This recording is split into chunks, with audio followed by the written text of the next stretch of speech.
Hello అండి. First time మా channel చూస్తే ప్లీజ్ సబ్స్క్రైబ్ మా ఛానల్ అండి. ఈరోజు నేను ఈ వీడియోలో దొడ్డు రవ్వతో దోశలు ఎలా ప్రిపేర్ చేయాలో చెప్తానండి. ఫస్ట్ ఒక చిన్న గ్లాస్ తీసుకొని 3 గ్లాసెస్ దొడ్డు రవ్వ, 1 గ్లాస్ మినపగుండ్లండి, కొంచెం మెంతులు వేసుకొని అవి ఫ్రెష్గా కడిగేసి 3-4 అవర్స్ నానబెట్టాలండి. నానబెట్టినాక మనం సేమ్ రైస్ దోశకి ఎలా ప్రిపేర్ చేస్తామో సేమ్ ఇది కూడా అలానే అండి.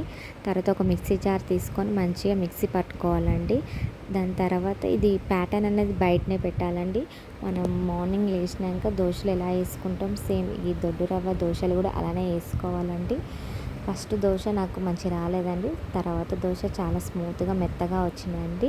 పిల్లలు ఇష్టంగా తింటారండి. మీరు కూడా హెల్తీగా ఉంటుంది పిల్లలకి, కొంచెం ట్రై చేయండి ఈ దోశలు. సెకండ్ దోశ చాలా స్మూత్గా మెత్తగా వచ్చిందండి.